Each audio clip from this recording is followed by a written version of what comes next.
Modern active radar homing missiles like the AIM-120 AMRAAM have been the subject of intense speculation, but the speculation is finally over and the missiles themselves have been added to the dev server for testing. Gaijin's current plan is to playtest them now on this dev server, and to eventually add them in the major update after this one, which means they should hit the live server sometime in early June. With that in mind, this is the very first iteration of these missiles, so naturally you should expect a multitude of changes to them within the next 4 months, but I still thought it would be fun to take a look at them and see how they're doing in their current state. I'm not drawing any hard conclusions today, just sharing my testing and what I found. Keep in mind, this is nothing more than a first look of my findings. Don't take the video too seriously. For testing, I used the Su-57 user model, which allows me to use custom missiles with modified values, but I left nearly all the values alone. The only thing I changed was removing the warm-up time so I could fire multiple missiles as close together as possible.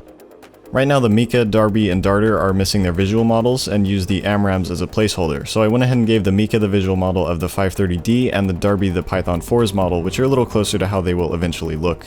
The Darter and Derby are copy-paste of each other right now, so I left the Darter out of testing. Everything I say about the Derby applies to the Darter as well.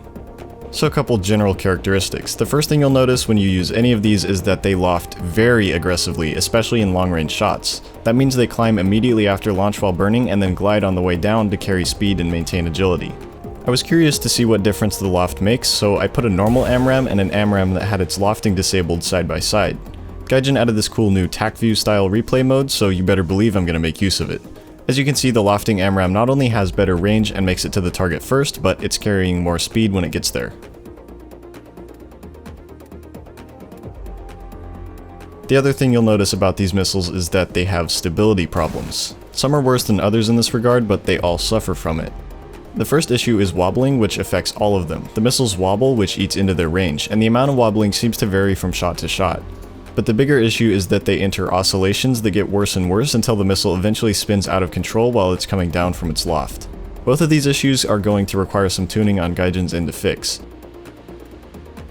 In addition to that, the MICA, being a thrust vectoring missile, can spin out off the rail if you ask it to turn too hard. You might remember how many tries it took Gaijin to get the R-73's flight performance to an acceptable state, so don't be surprised if it takes him a while to get the bugs ironed out of the MICA as well. With the wobbling caveat in mind, for range testing I put all of the new active radar missiles against each other and threw in a Sparrow and an R-27ER for reference.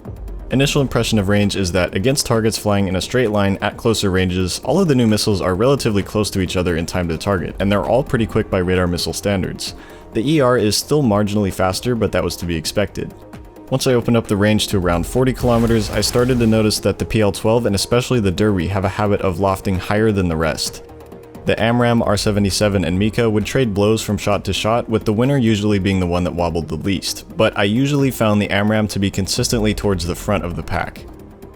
But the PL-12 and to a greater extent the Derby lofted higher than the rest, with the Derby in particular going to space and then coming down later than the others at a steeper angle.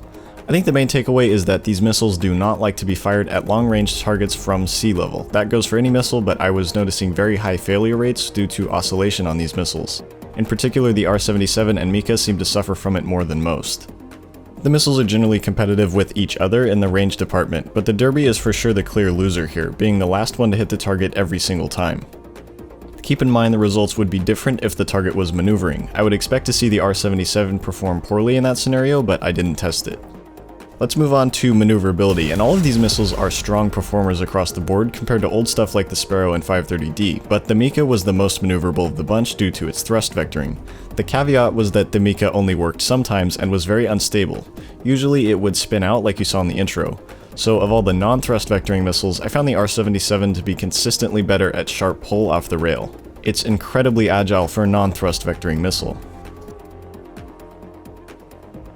Next I compared the AMRAAM to the Sparrow and then threw a Phoenix in there as well for good measure. In a shot from 2,000 meters altitude, the AMRAAM not only beat the Sparrow but also carried more speed during the terminal phase. But no surprise, the Phoenix still eventually overtakes both of them and has more absolute range than any other missile in the game.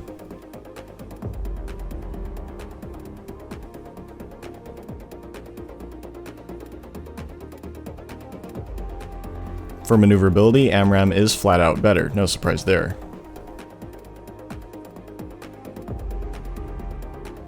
So I think my overall takeaways from my testing were that all the missiles are generally competitive with each other, but they all need work.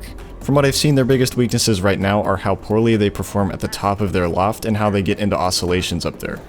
Because of that, you might see better results with them using them from closer range. But if you want to open up the range, make sure you get at least a couple thousand meters of altitude before launching. It does make a big difference. I hope you found this video interesting. Let me know what you think about using the new tac view thing Gaijin added for this style of comparison video. If you like it, don't like it, whatever. Come hang out on Discord, and thanks for watching.